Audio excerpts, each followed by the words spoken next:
Hi everyone, it's me. It's been a while. Yeah,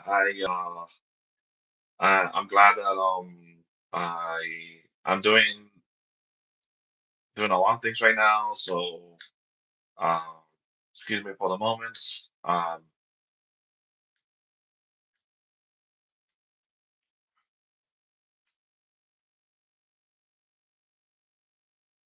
to update a little bit here.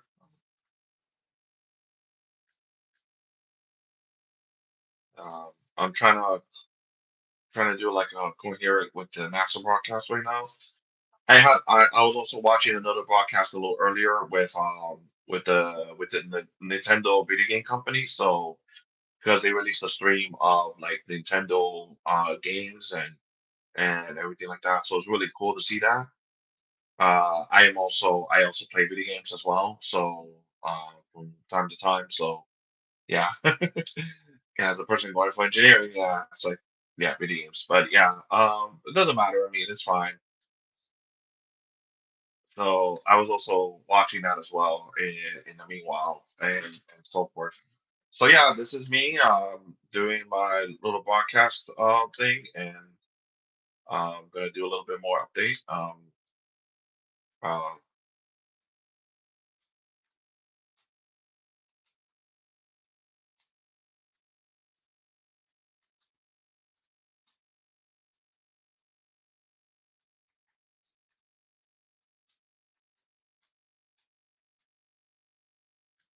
go.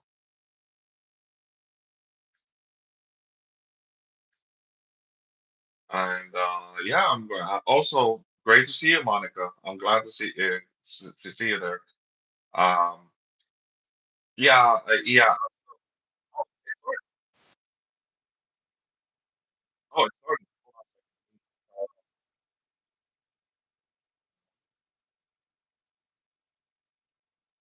Uh, shoot. Hold on. So, share my screen. Space Center, There we and go. it's Much my better. pleasure to be here with you today. We're about to unveil the agency's Artemis III mission and introduce you to the extraordinary crew who will lead humanity's next steps toward the moon. We will have several speakers providing updates on Artemis III mission profile, Artemis acceleration plans, and mission science. Get ready for an inside look at innovation, ambition, and the future of space exploration. All right, here we go. Without further ado, please join me in welcoming NASA Administrator Jared Isaacman. There we go. Go, George.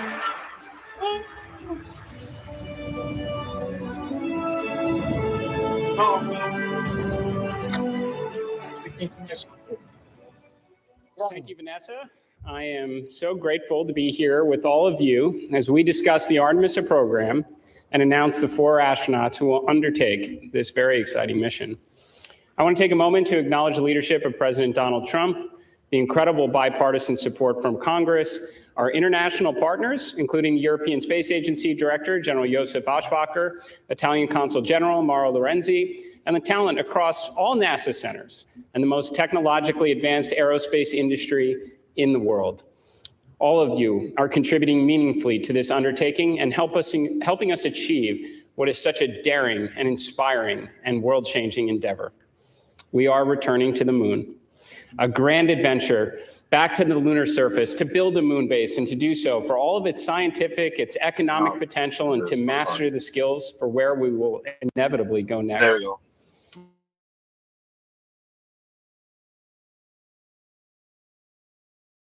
The incredible crew of Artemis II was just the beginning, and they did an absolutely outstanding job. As a test mission, they were the first to launch on the SLS rocket and test the Orion spacecraft. Reed Wiseman, Victor Glover, Christina Koch, and Jeremy Hansen showed us the moon again, and they showed us the Earth again. They helped reinvigorate the world's interest in space exploration. And now, just as Merc, Gemini, and Apollo crews that came before them, Artemis II will pass along all they have learned and hand the torch to Artemis III.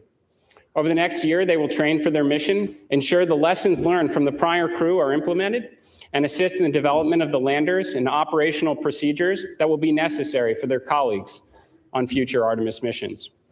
Artemis III will be an extraordinary demonstration of what is possible when the greatest aerospace companies across the United States, alongside our European partners, come together to showcase the technological might and ambition of the free world.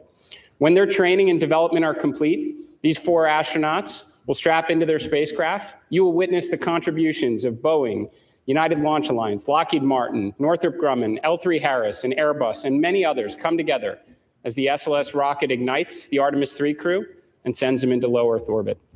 Additional powerful rockets will launch to place the Blue Origin and SpaceX Starship landers into orbit.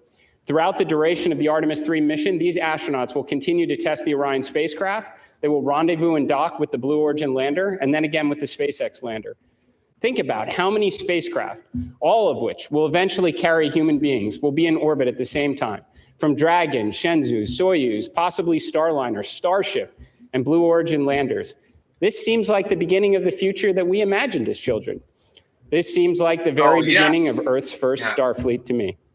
Will we use Artemis III to get into the rhythm of multi-launch campaigns, test the interoperability across several systems while close to home, learn and improve, and inform the changes necessary when the torch will be passed once again? Now, preparations for Artemis III are already underway. The NASA team, our contractors, and our partners will start stacking SLS this summer with the aim of beginning early wet dress testing before the end of the year. The interested public will be able to follow along through all the key NASA milestones, along with Blue Origin and SpaceX as they launch uncrewed tests of their reusable rockets, gather data, implement improvements, and converge upon the Artemis III readiness no earlier than this time next year. In parallel, we will not slow down. The expectation of your NASA should be that we can pursue and achieve many extraordinary objectives at once. In a matter of weeks, we will host another moon-based event. To set expectations, we plan to issue awards and provide updates routinely. In the not too distant future, we will be tuning in on the Moonbase website, watching landers and rovers and moonfall hopper drones and other tech demonstrations and science payloads landing on a near monthly basis as we practice the science of survival on the lunar surface.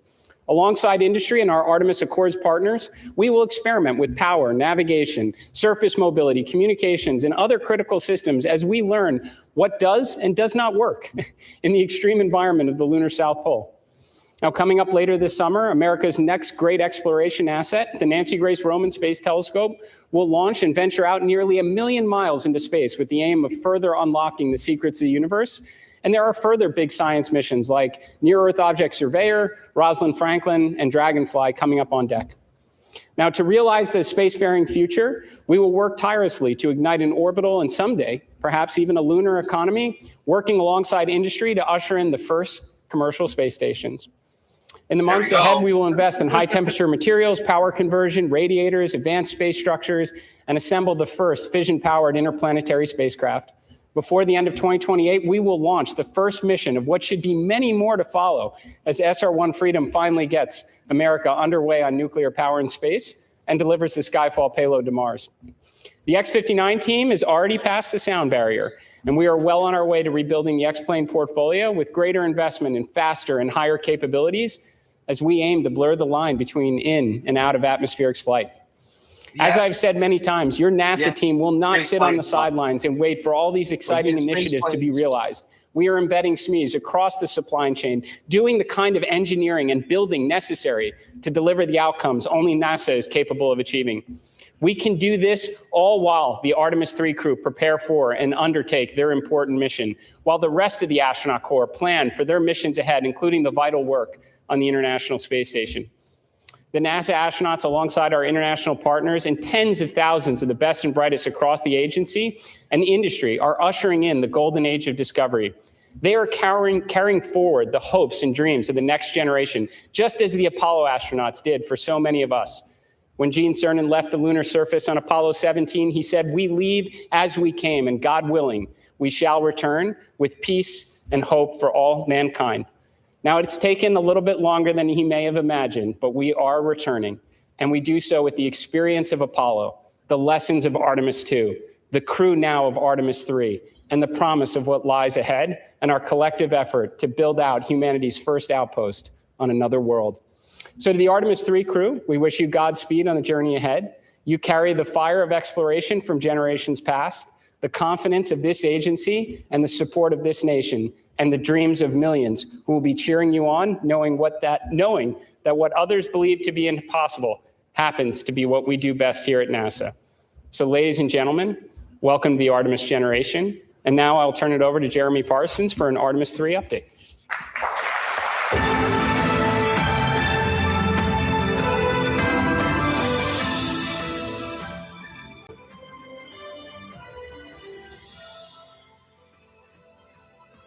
Good morning. It's great to be here with you and to be part of the excitement as we progress forward towards Artemis III and our future missions to the lunar surface. Since adding the Artemis III test flight before our first crewed moon landing, our team is focused on developing the mission to test about as much as we can how we operate with our commercial partners across systems, teams, software, and hardware in the entirely difficult environment of space. We want to do this in Earth's orbit before we return to the moon and establish an enduring presence there. We demonstrated to the world during Artemis II that we can fly our astronauts around the moon and bring them home safely. The mission gave us insight into performance across all of our systems, how our teams operate together with crew in the deep space environment, thousands of miles from home.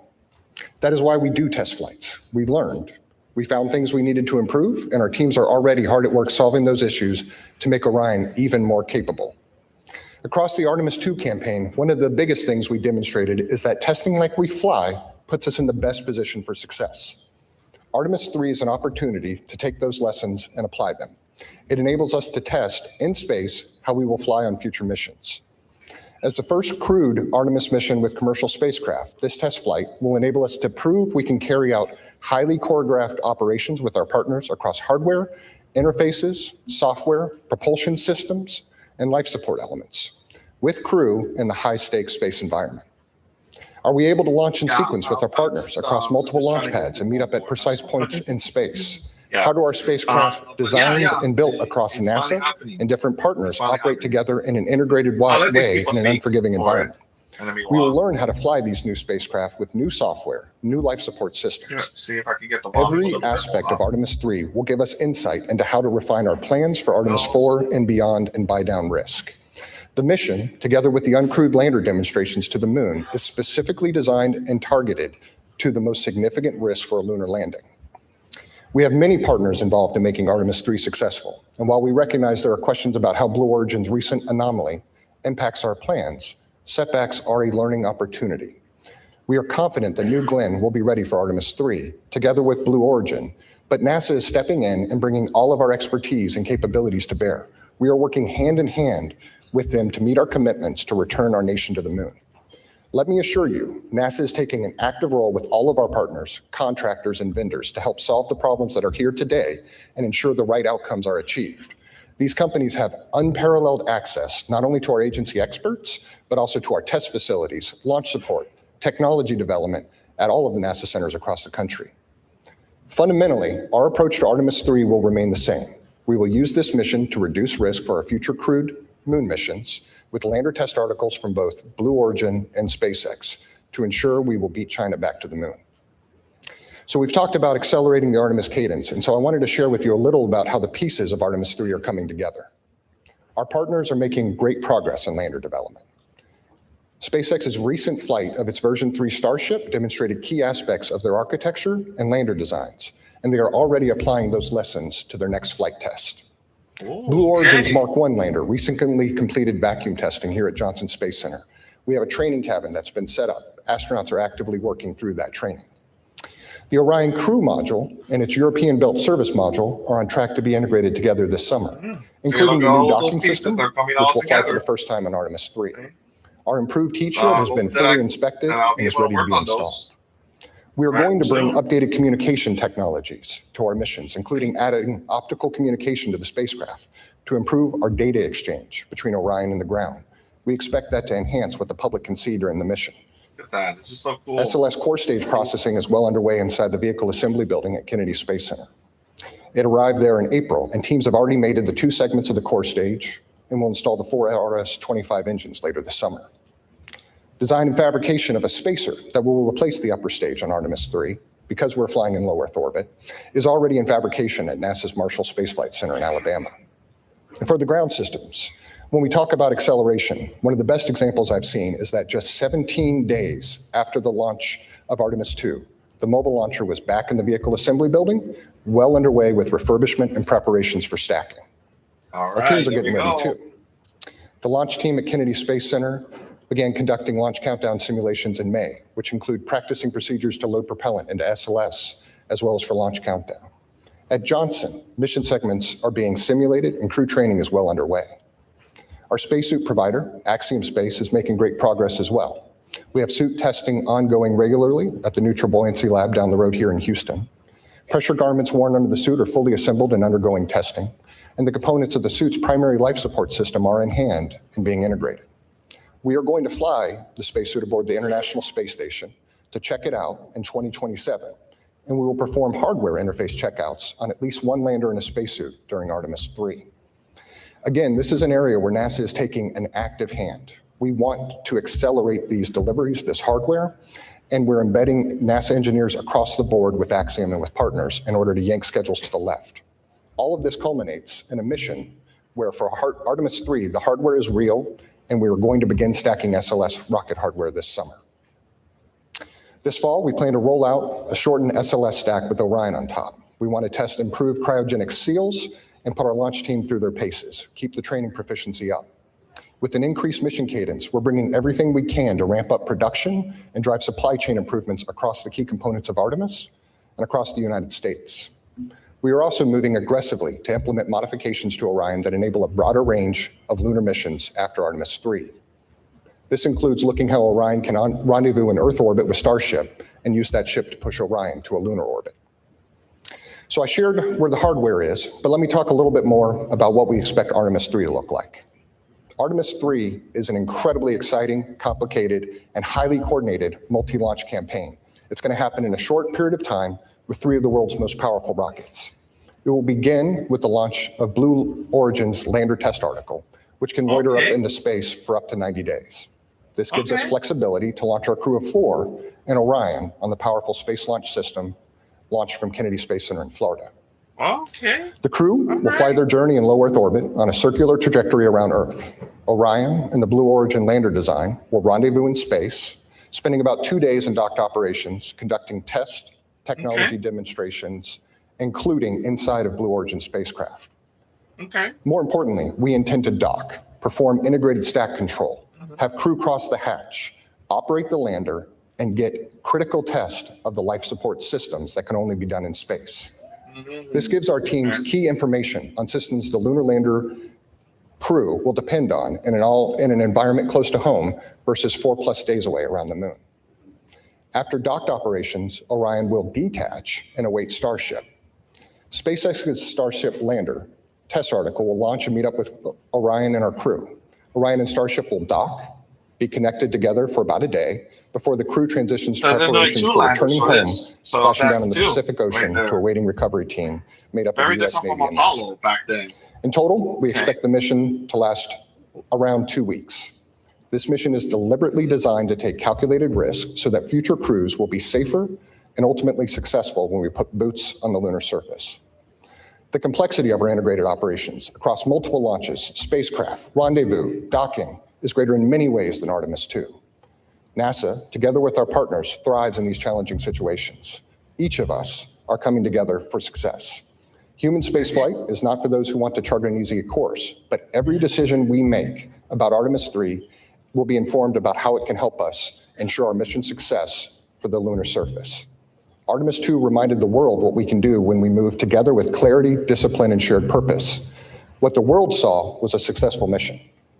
What we saw behind the scenes was years of coordination, planning, testing, problem solving, and collaboration with industry partners and government organizations. We are going to apply that same focus for Artemis III, and our teams are ready. To our crew, thank you for taking on this responsibility to train and fly for Artemis III. You have our commitment that we will do everything possible to keep you safe as you enable us to push the boundaries of space exploration. There we go. I'll now turn things over to John Caloris of Blue Origin.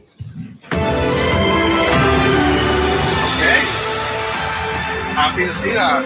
The committee took 2 letters. That's great.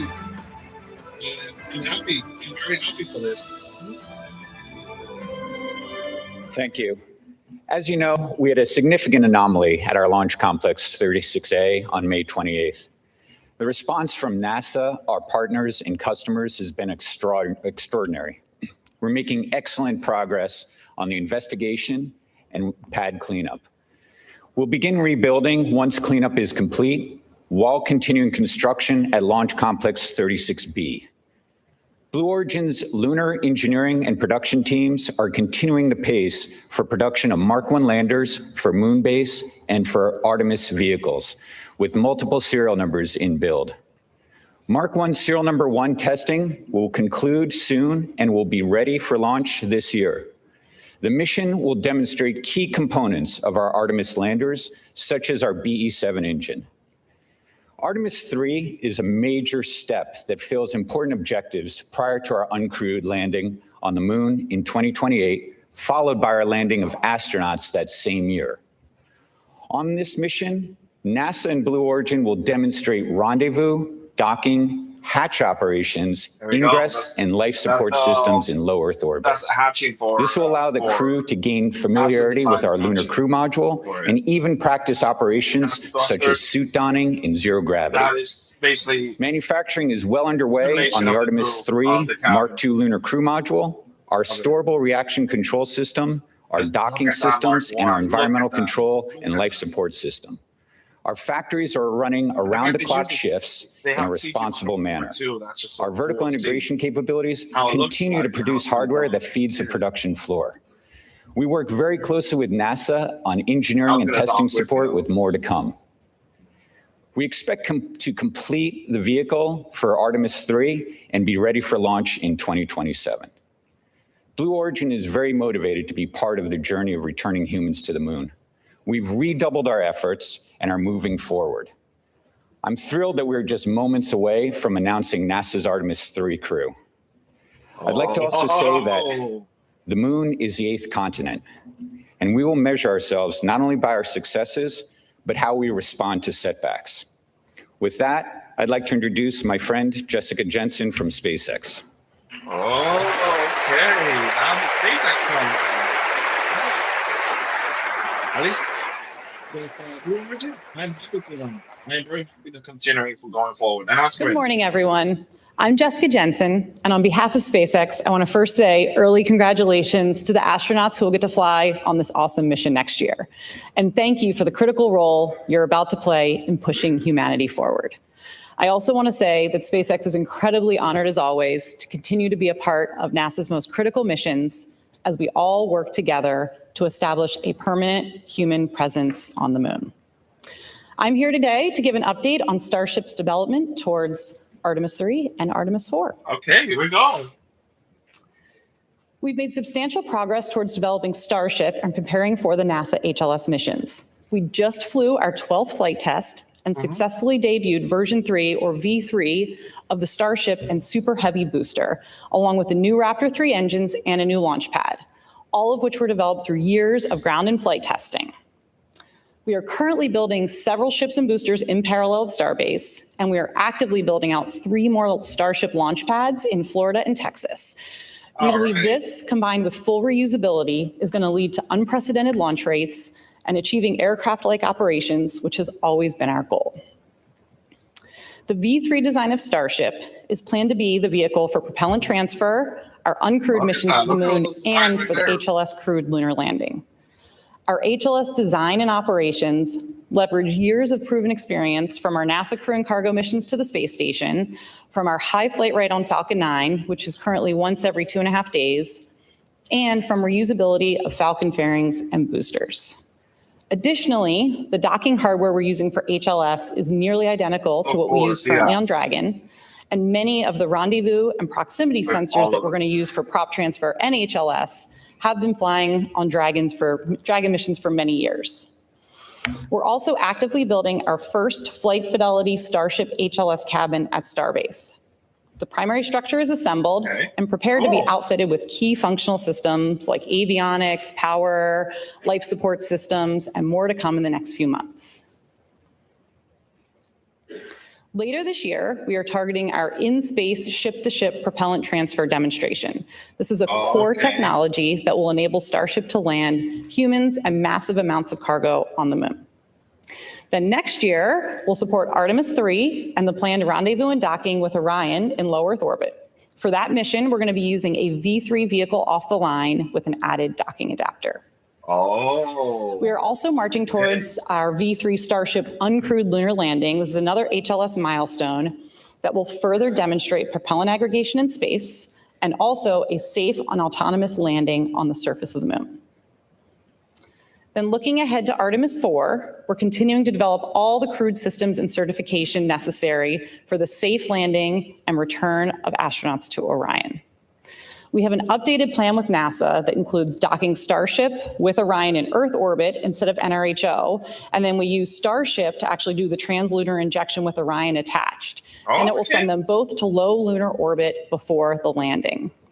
This approach improves crew safety by first conducting the critical docking event in Earth orbit, just like we're going to practice in Artemis III.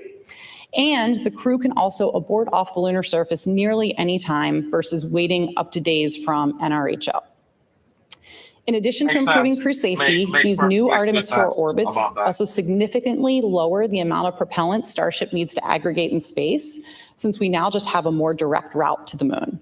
And this lowers schedule risk overall. We're incredibly excited to help return humans to the moon once again, and this time to stay. Thank you.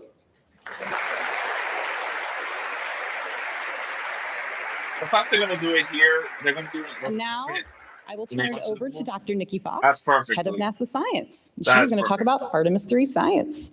They're going to save the astronaut announcement till the end. That's what I'm looking at. Don't worry. Thank you so much, Jessica. Well, while Artemis II was all about moon joy, Artemis III will be all about Earth joy. We will be studying the route from Earth, and our Artemis III crew will be our mission scientists.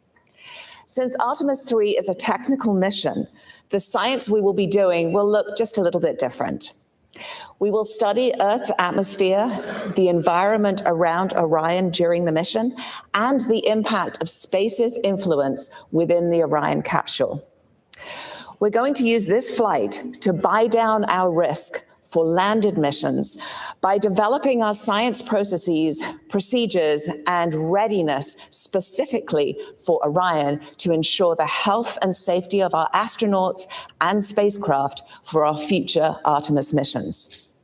And the best way to do it is by taking real data that is uniquely enabled by this mission. For this technical and complex mission, we will focus on how we can better work with the unique Orion capsule and test and establish the necessary groundwork prior to landing on the mission with Artemis IV.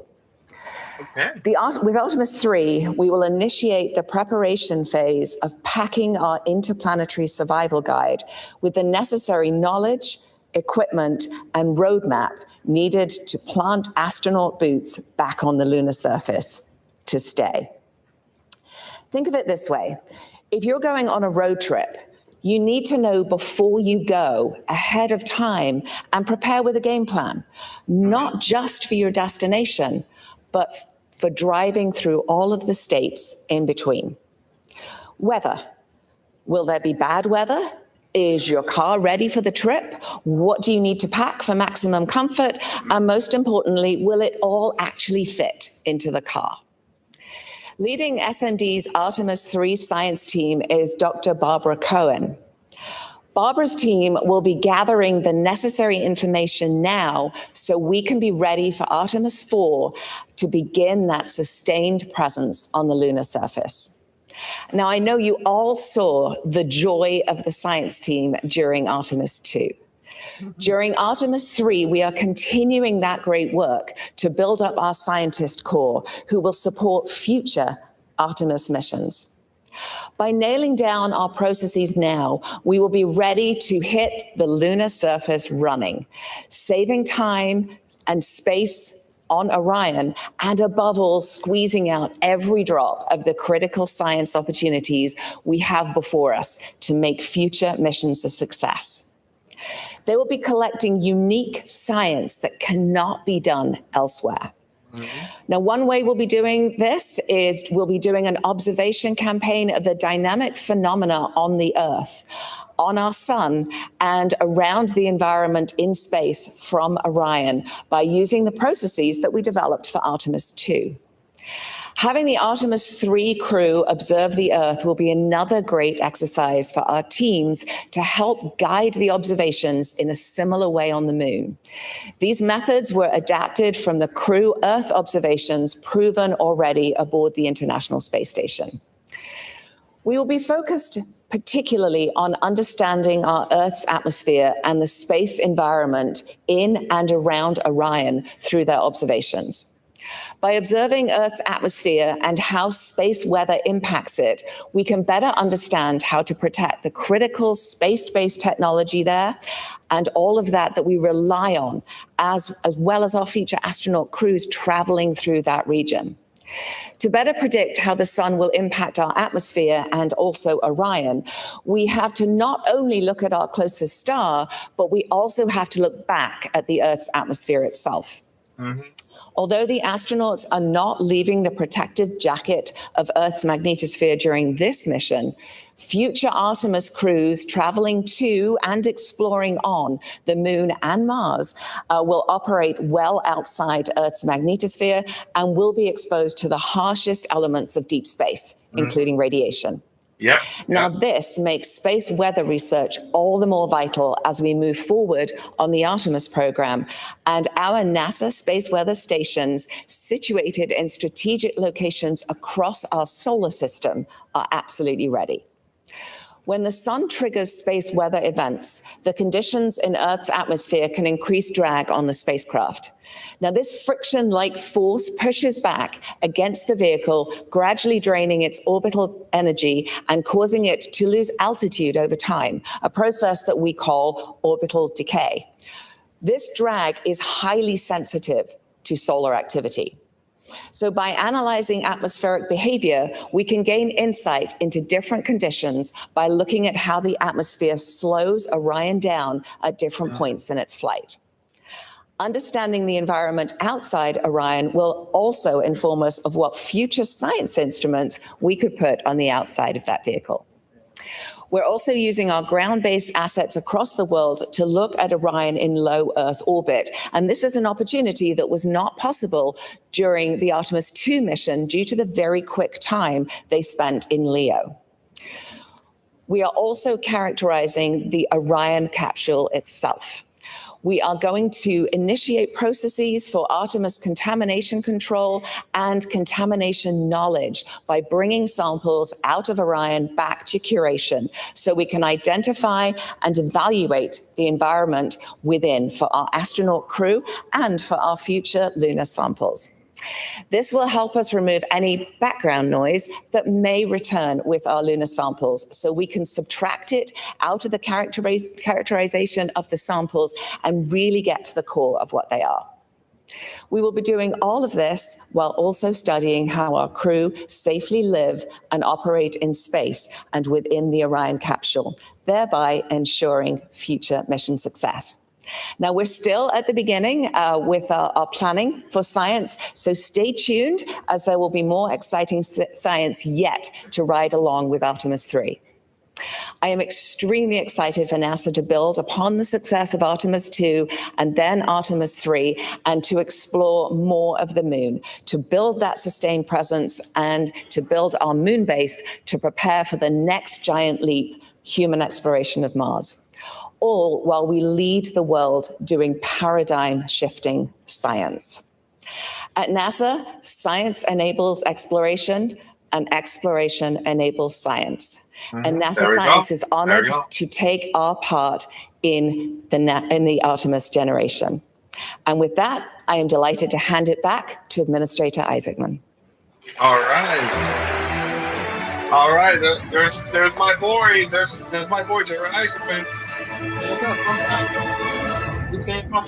he graduated from my school as well. So we both went from the same Okay. university.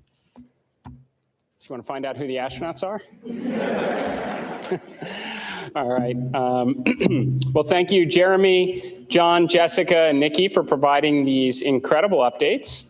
Now, before we proceed, I would like to invite Vanessa, our center director here, to please join me on the stage. I'd also like our deputy administrator, Matt Anderson, if you could join us, our associate administrator, Rashia, director general of the European Space Agency, Josef Aschbacher, and Lori Glaze, who's going to lead our human spaceflight efforts, Norm Knight, our flight operations director, and Scott Tingle, our chief astronaut. If you would, please join us on the stage.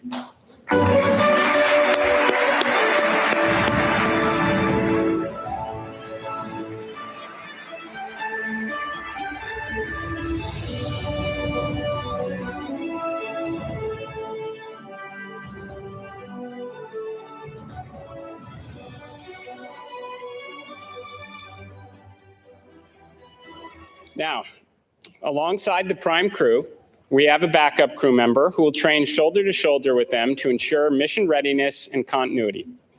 Test pilot, Air Force Colonel, and former SpaceX Crew 4 pilot stands ready to join the team if necessary, Artemis III backup crew member, Bob Hines.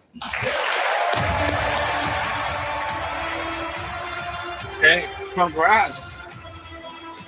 Congrats, we got a new astronaut, the backup crew for Artemis III. Okay, he flew with SpaceX before, okay. Good job. Good job, NASA.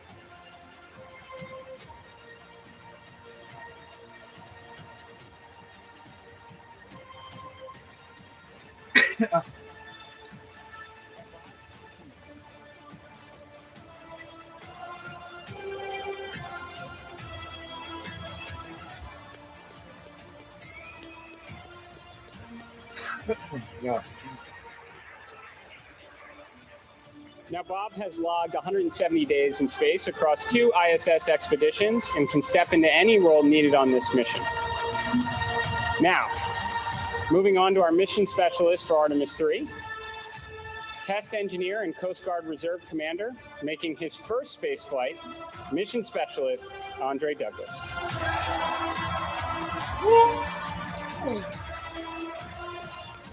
New astronaut. There we go. New astronaut. Going up to space for the first time.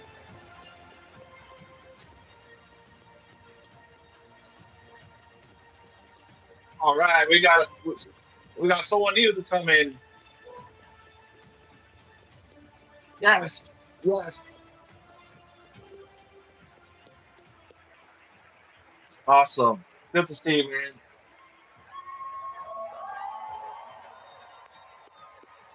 Good to see you. Good to see you about this.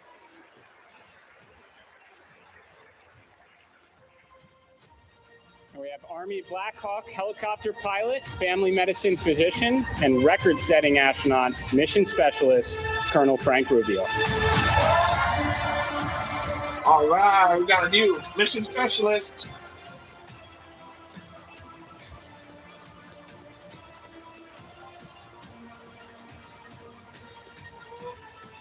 Got 2 mission specialists right now, and both of them are experienced, and of course you have your backup crew also experienced as well. So that's good. They're bringing in not just new crews, but also experienced crews as well. I mean, the same thing will happen in Apollo. Apollo was similar to.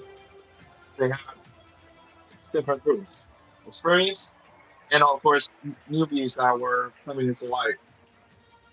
Now on to our pilot, 2-time flyer, ESA astronaut, the first Italian space station commander, an Italian Air Force colonel and test pilot, Luca Parmitano. All right, go Italy. Go Italy, man. Yeah. Woo. See, this is the beauty thing about Artemis is that it's not just American astronauts. You also have international astronauts as well that are in any of these missions and doing the extraordinary. And that's what the beauty thing about like the space program like Artemis is. it's multicultural, multinational, and, you know, and of course you have different different nationalities. But yeah, it's great. It's great to see this.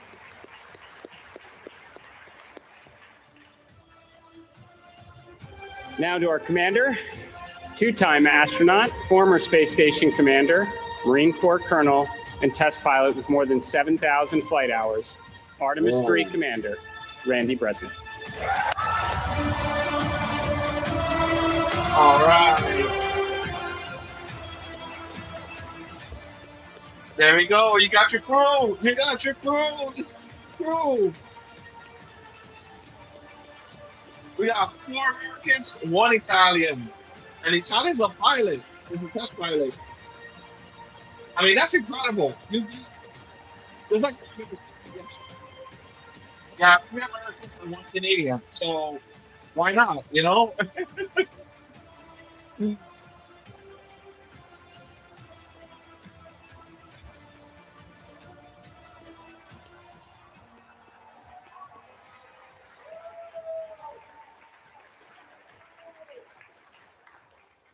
All right, let's give it one more round of applause for your Artemis III prime crew.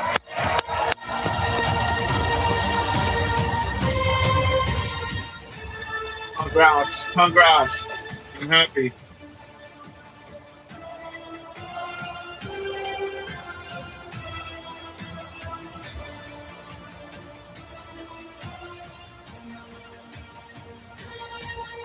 But that portrait looks amazing. That is a portrait of awesome people going on an awesome mission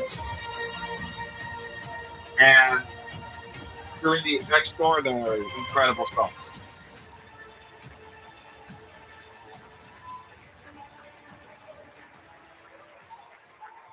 Yeah. 3 Americans, 1 Italian.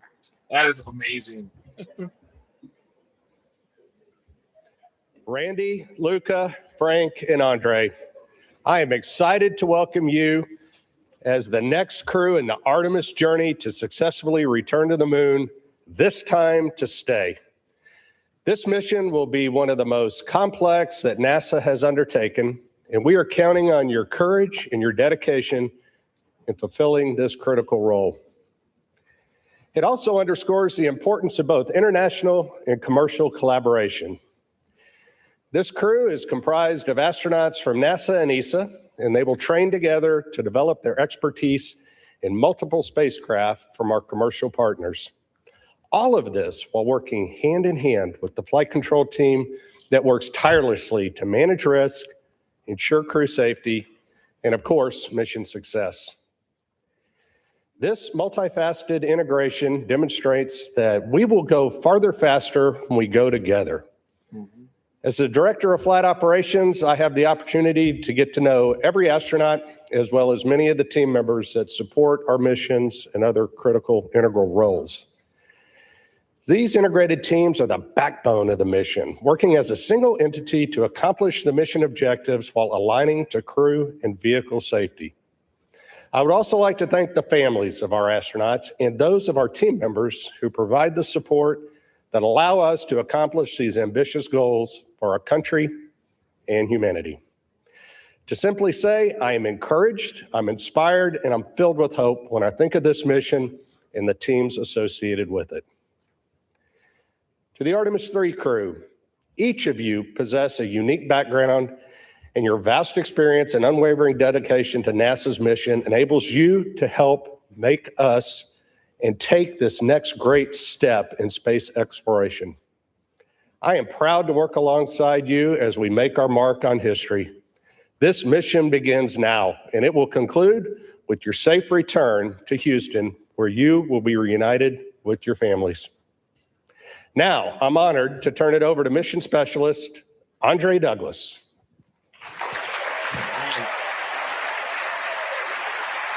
See what he's got to say.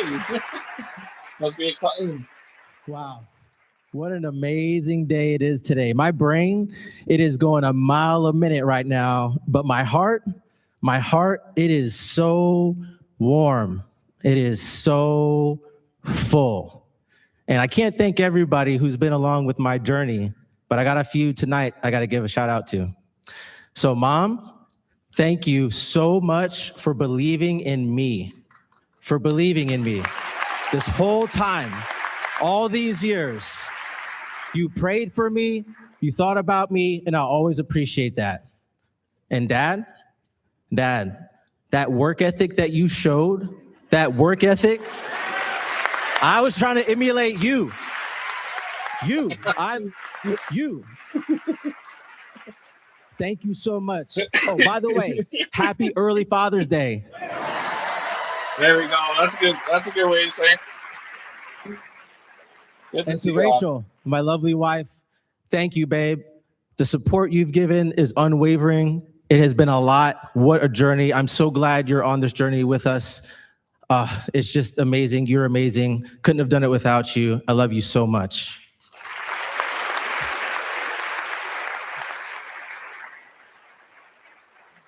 And to my boys, if you put in the hard work and you think big, you can do just about anything you want to do. Surround yourself with good people. You can do this. You can do whatever you want. You just got to try hard. All right?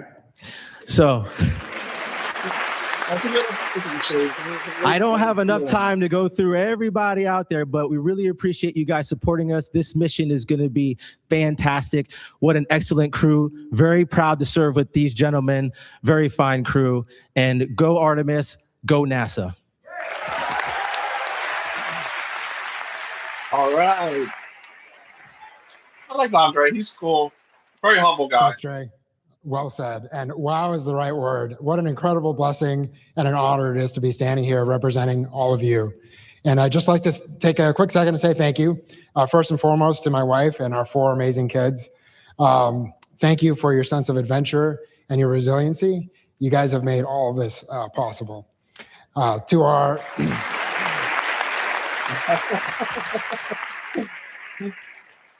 to our community of friends and family who've always been there when we most needed them. We've called upon them many times and they've always stepped up. So thank you guys. You know who you are. And then last but absolutely not least is to the NASA team, NASA community, to our leadership, to our engineers, our flight controllers, our flight directors. You guys are the ones that make this happen. So thank you. And last, but definitely not least, is to our peers, CB, and all the support staff that we have. We look forward to representing you guys and to helping take the next step so that we can watch you guys continue to make history. So thank you, and go Artemis 3. Good job, Rubio. Good job. I apologize in advance if I get emotional. I'm honored by the role that I've been given. I'm also very humbled by the task in front of us. But first and foremost, I'm grateful. There are many parts that need to come together for a space launch. And you need a launch pad. And for me, that launch pad is my country, Italy, its education system, the Italian Air Force that gave me the professional tools to bring me here today, the Italian Space Agency that gave me the first flight to put those skills to proof, and for that I'm very grateful. The European Space Agency is like a launch tower connecting these two worlds, building bridges. Its very nature is to build relationships and building bridges, connections, and to elevate individuals to achieve their full potential. The rocket, figuratively and literally, is NASA. I'm grateful that NASA has allowed me to be part of this incredible group of people, of this crew, and for letting me fly. But we wouldn't be going anywhere without fuel. And the fuel that lets everything move is right here. Maya, Sarah, Marta, my extended family here in the crew, in the crowd. You are the energy that feeds my soul. And your love is the spark that ignites every passion. Thank you. Grazie. That was amazing. That was great. was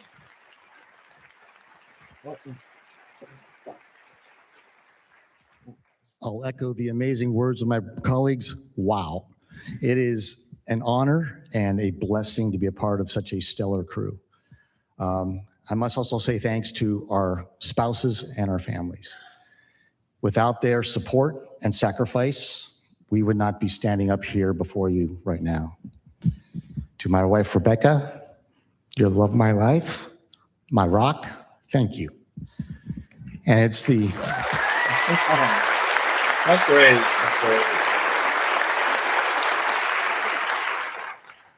It is their support of our families that's going to carry forward from today when we start training very soon.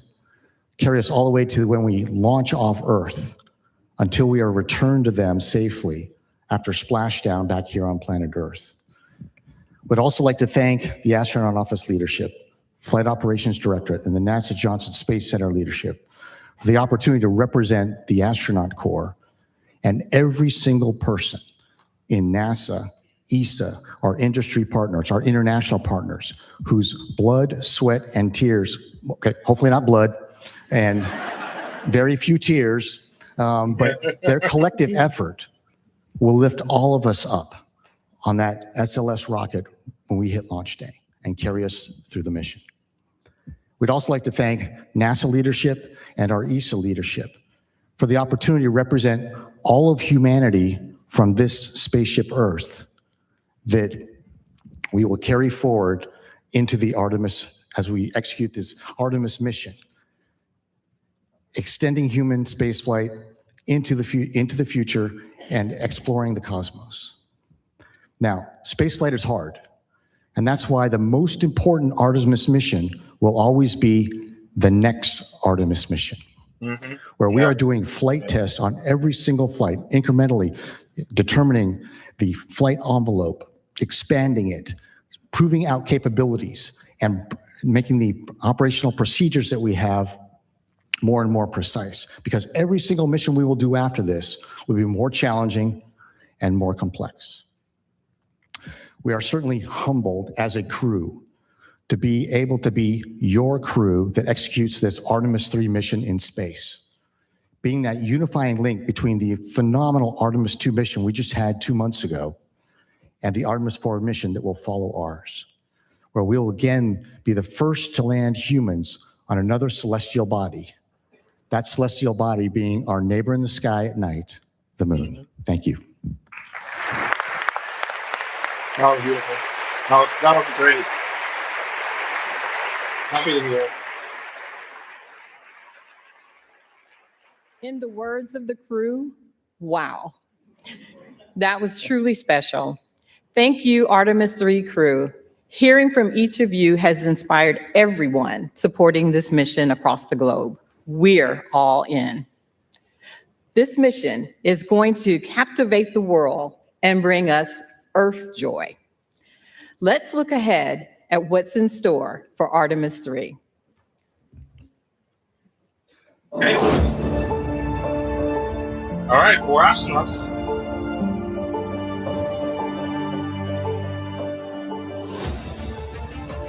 There we go. That's the core stage right there being built.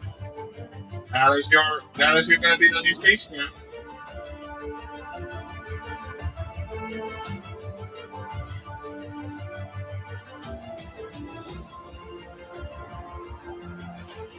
Yeah, that's your docking system right there that they use for.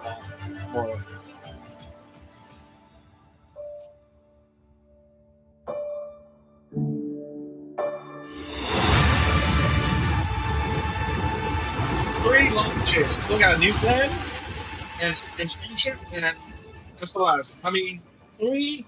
We're gonna get 3 launch vehicles. This is,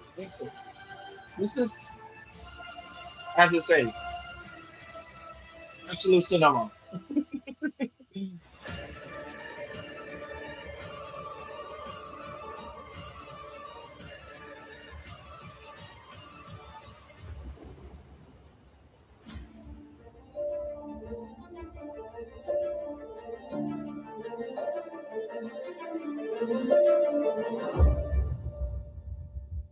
There you go. Absolute cinema.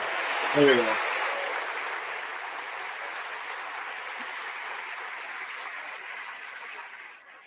Another wow. Artemis brings us together, uniting partners from around the world in pursuit of a common goal. With that spirit of global collaboration, I would now like to invite ESA Director General Josef Oshbacher back on stage for a few remarks. There we go. Again, in collaboration with ESA. Okay. Wow, what an atmosphere, what a moment. Ladies and gentlemen, days like this do not come often, when history is not something we remember, but something we are about to make. Just weeks ago, at NASA's Kennedy Space Center in Florida, I had the privilege of witnessing the launch of Artemis II. It was an unforgettable moment.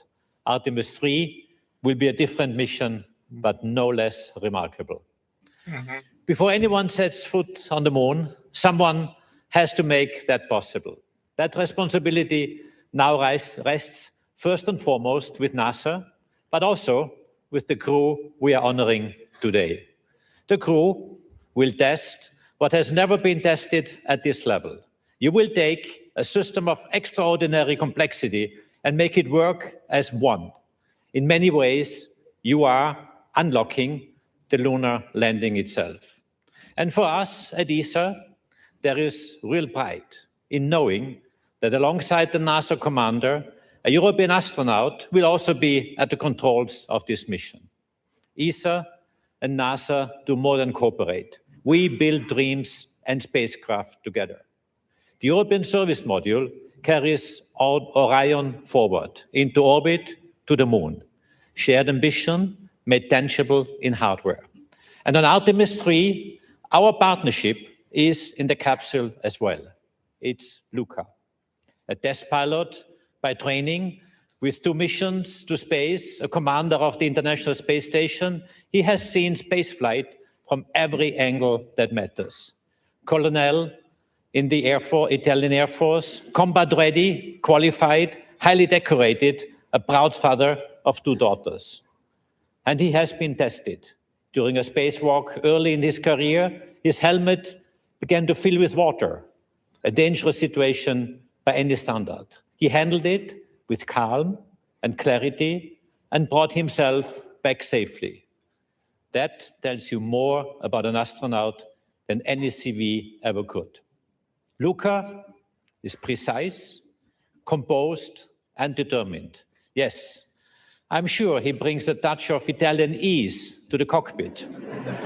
He is exactly the right person for this role, and he is ready. At ESA, we are ready as well. Our 23 member states are aligning to step up in exploration. Because when you choose to be part of something as ambitious as Artemis, you contribute. That is what we do, what we will continue to do. But today is not about programs. It is about people, those who once went to the moon and those now preparing to return.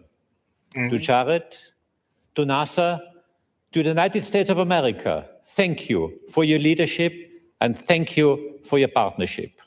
To the crew of Artemis III, you carry something important for all of us. And to our ESA crew member, we could not have wished for a better pilot. Caro Luca, siamo orgogliosi di te. Buon volo. Thank you all.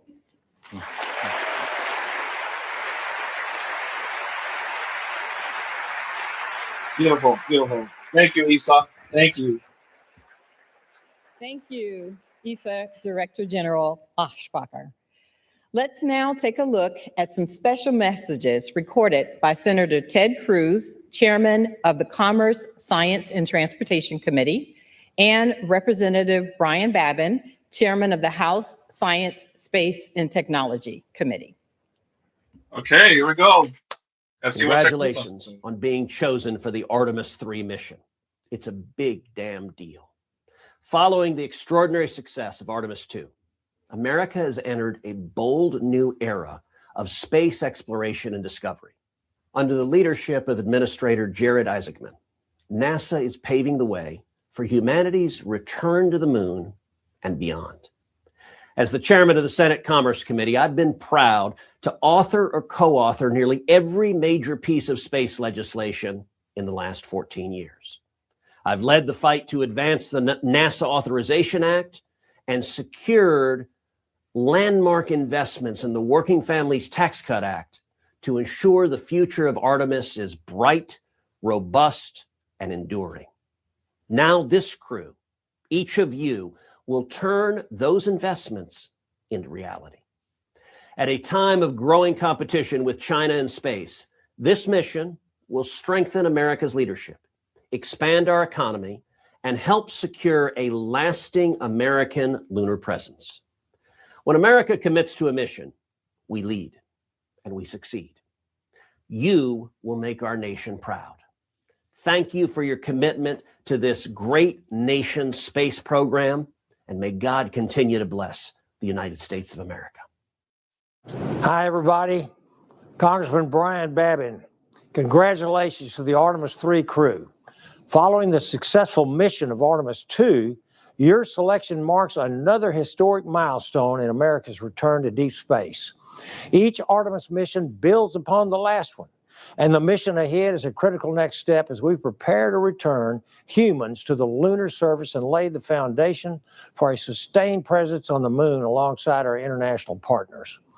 You're carrying forward a very proud tradition of exploration that stretches from Mercury on to Apollo and now to Artemis. Through your dedication, courage, and service, you will help open a new chapter in humanity's journey beyond Earth. As you begin preparing for this mission, please know that you have the support of the American people. We will be praying for your training, for your families, and for your success in the months ahead. I am deeply honored to play a small part in supporting America's space program. I'm very proud of each of you for answering the call to explore. May your mission inspire future generations to dream boldly, to dare greatly, and to carry the spirit of discovery farther than ever before. God bless you. Thank you. Thank you, Pat. Thank you, Bill, for awesome speeches. The story of human space exploration continues to inspire, and the momentum carries forward as the spotlight turns to the remarkable crew assembled here today. Randy, Luca, Frank, and Andre, we have a special group of people who would like to share some words with each of you. Joining us now, we have some of the Artemis II crew. Please help me in welcoming Reed, Victor, and Christina. All right, yeah, we got Artemis II crew back. Yeah.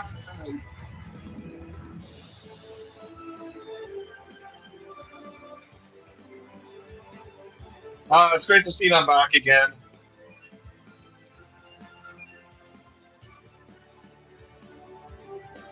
Yeah.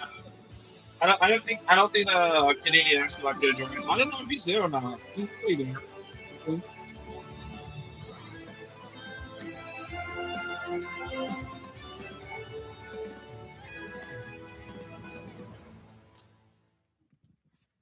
All right, comrade Randy, Luca, Frank, our backup, Andre, Douglas. So good to see your family out there. So good to see all the families. On behalf of myself, Christina, Victor, we all know Jeremy wishes he was going to be here today, that he could be here. We just want to say how completely fired up we are for you. I hope you saw us down there cheering, screaming as loud as we could. And Randy, in your comments, I really loved when you said that you all are the link from to the surface. And that really resonated with me. And you guys know, because you work in the office, we've been carrying these batons around for way too long. And so with that, the Artemis II crew, comrade, hands you the baton. You got the controls. It's an old pilot term when they say that. You got the controls, and I got the controls. An old aviation term.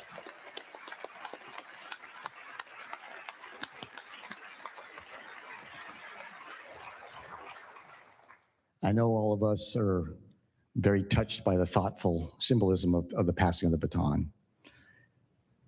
But I think now, after your mission, you're passing us something far greater. The world watched your mission. And over the course of those 10 days, we saw how you inspired people worldwide. You saw how something was ignited within people. It was ignited within all of us by watching your mission.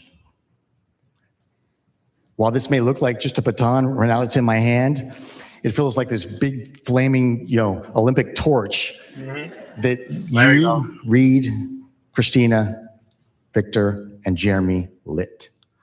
And the world was entranced by its flame for the 10 days of the mission.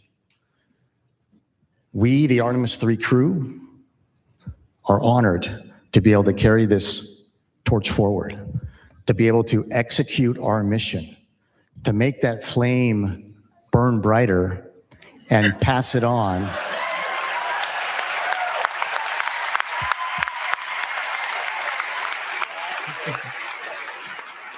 I like Andre's little dance there. Cool. And be able to pass that flame on to the next crew that's out here. And so it is our distinct honor and privilege, and echoing the immortal words of Apollo 11's Michael Collins, to be carrying the fire through the next Artemis mission.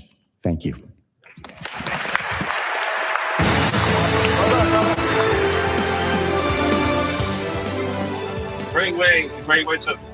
Great speech landed though. Great way, I say.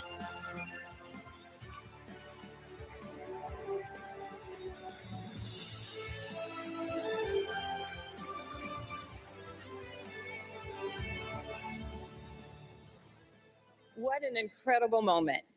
As we wrap up today's announcement, I'd like to thank our amazing speakers and our esteemed guests, and most of all, our Artemis III crew, Randy, Luca, Frank, and Andre.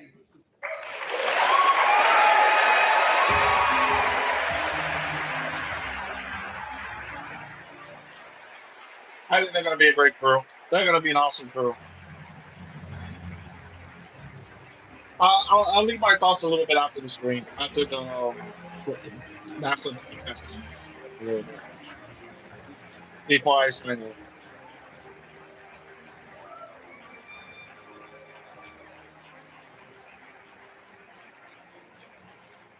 As you prepare to embark on this next giant leap, know we stand united, ready to support you at every turn with mission excellence, pushing the boundaries of what's possible for the benefit of all humanity. Let's give one final round of applause for our crew.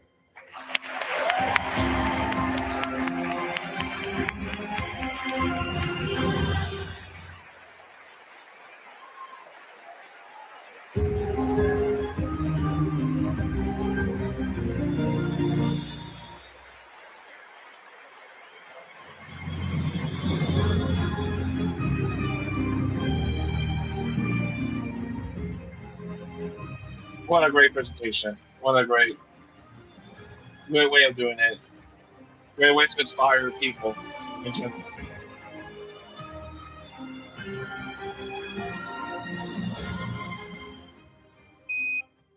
Yeah. And I believe that's it then. Yeah, I guess that's it then. All right, I guess at the end. I'll just stop sharing right now. There we go. I gotta say, I love the presentation. I think it's great.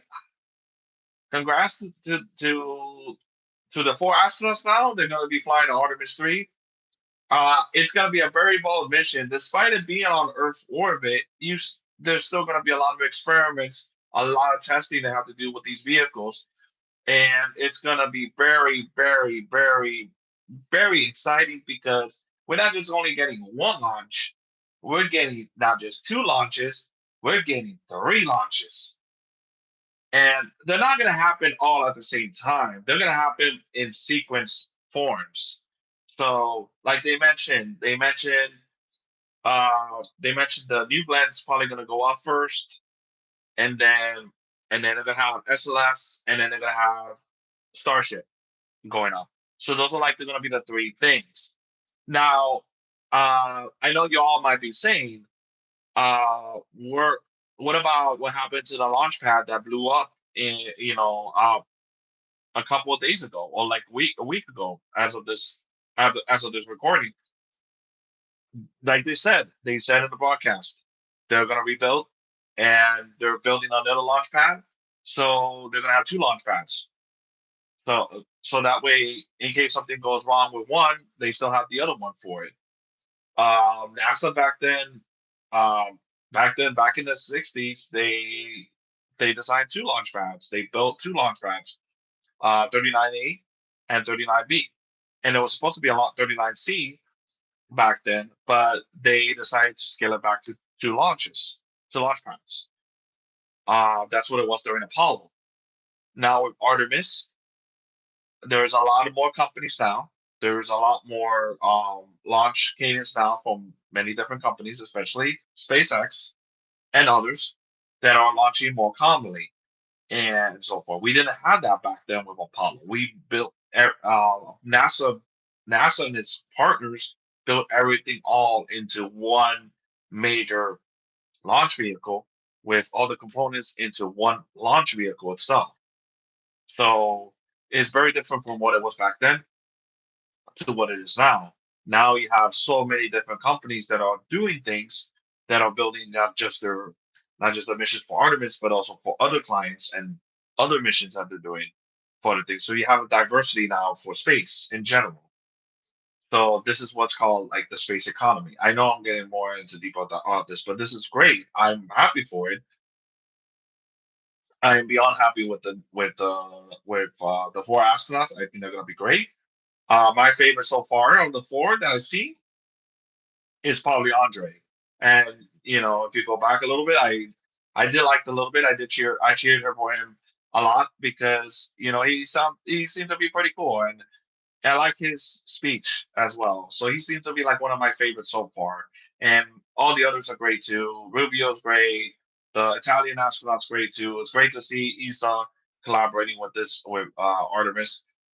And not only that, the commander is also great too. So it's going to be similar to like Apollo 9, Apollo 10 kind of thing. But the crazy thing about it is that they're not just doing one lander; they're doing two landers. So this is beyond crazy, I'll say, of what they're doing. But it's going to be amazing seeing two landers in Earth orbit, just circling around at faster speeds than on Earth, basically. Because in orbit, you're orbiting, you're flying faster, when you're in low Earth orbit and so forth. And while beyond, it doesn't seem like going fast, but you're going fast. It's just relative of space. Again, I don't want to get into orbital dynamics here because that's that's an entire course in itself. But anyways, yeah, I believe uh, that this is great. I am very happy with what they're doing, and I I'm trying to get my final thoughts here, but I think that's great that they're sticking to what the mission, what they're gonna do, and among other things, I am very happy with Jared Eisenman's direction of what they're going, because for the longest time, I know I'm not alone in this, but we needed someone that was like a go-getter for NASA for a very long time. And not just for like the private space companies, but also for, you know, the governments and everything else. And the civil space area and all. And of course, schools, universities, colleges, um, et cetera, trade schools, etc. We needed someone that was like that was that was gonna, inspire not just our generation, not just the previous generation, but the next generation. And Eisenman is doing an amazing job. I gotta say, he is phenomenal. He is turning out to be one of my favorite administrators of NASA, and not only that, his is a special case because he came, he graduated from my university, so I have that connection with him there because he graduated from my university. He is from he is from the same university that I graduated from. So it's kind of ironic of now he's in an agency where a lot of us inspire to be, and he's there, um, being the captain of the ship, basically, the commander, and of sending to the sea of the stars, the ocean stars, and it's just amazing. It's just amazing to see that they did this fantastic presentation. We're gonna have so much different missions, not just for Artemis, but we're gonna have the SR1 Freedom, which it's kind of funny too because it's kind of like it's named after one of my favorite aircrafts of all time. This is the SR-71 Blackbird. Now, this is not the actual 71 Blackbird model, but this is a prototype for the SR-71. This is like YF something, I forgot. But yeah, it's a little dusty, so yeah. But as you can see a little bit, yeah, see, it's it's very cool. And like they named it after the SR-71, and I think it's just really cool to see that. Uh, but yeah, I don't want to go on too long because it's getting a little later, and I gotta eat and everything. I gotta recharge, and I'll probably put in some kind of clips and so forth, so I can share it on my other platforms like LinkedIn and so forth. So yeah, final thoughts. Great presentation, I gotta say. I was a little bit up late, a little bit. I basically I there was another broadcast for Nintendo that I was looking forward to as well. So I was looking for that, and plus I had to get things ready. I forgot that you gotta set up things before you start. So yeah, but final thoughts. Here is I'll probably will put a clip on it for this one. Final thoughts. Uh, I gotta say, great presentation. Great aspect of the missions in general. I like Jared Eisenman's introduction and speech. Um, Also, I like that the astronauts from Artemis 2 came along. Uh, except except the Canadian astronaut, he couldn't come along, but he probably was watching live. And they passed it, and Reed Wiseman passed the baton to the next captain, the commander of Artemis 3, and I think it's great. I see them as it's kind of similar to what Apollo 9 intended in a sense, where they started to test everything out, and then Artemis 4 is going to be the Apollo 11 of Artemis. So that's how I'm seeing it. So, and I'm pretty sure NASA's also seeing that as well. So, Artemis 3 is going to be a mix of Apollo 9 and Apollo 10. It's going to be hybrid of two together. The sciences are going to be great. I think they're going to be phenomenal, and it's going to give us a new glimpse of Earth that we had not seen before. Because as the science director has said, that space weather is going to be very important for astronauts going to the moon, Mars, and beyond, because they're going to leave out of their magnetosphere, and magnetosphere is like the blanket that's protecting Earth. So in a sense, yeah, this is going to be amazing. I think it's going to be phenomenal. Um, and I'm happy. I'm happy that we're in, and it's going to inspire many of us. It has inspired me in general, and I am testing out new things, new tools. I'm learning new things, I'm just gonna continue learning and continue to master new skills, new craft, and everything, and so forth. I I'm pretty sure maybe one of these days I'll do a Q&A kind of thing, but we'll see. I gotta see if my channel grows a little bit more longer. Um, so yeah, and my channel's going through some little structural changes and so forth that I'm still gonna be able to do. So I'll see with what YouTube will allow me to do because yeah. But anyways, um, I'm gonna end the stream, and so I can put the clips on when it allows me to do and so forth. So it'll be great as I'm still editing this, and I got things to do and also forth and emails to send. And yeah, yeah, I'm very happy with this announcement. I'm very happy with NASA's direction. I think this is the direction that they needed for a very long time, and the fact that we're going full speed ahead. And this is something that we really needed it. Uh, and it's inspiring. We need it. But anyways, stay safe, everyone, and enjoy the rest of the week. And congratulations to Artemis 3, and congratulations to everyone involved. And it's not just the astronauts that are important. Everybody else behind it is super important.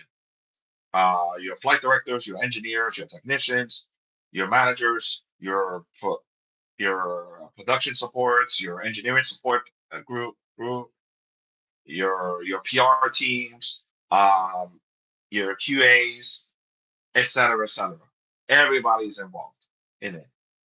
So yeah. So anyways, stay safe, everyone, and may the force be with all of you. And also, happy Father's Day as well. So yeah. uh, stay safe, everyone. And 3 launches, I gotta say, it's gonna be amazing. 3 launches is gonna be, as they say, absolute cinema or absolute epic. You can twist it around. Stay safe, everyone. Goodbye.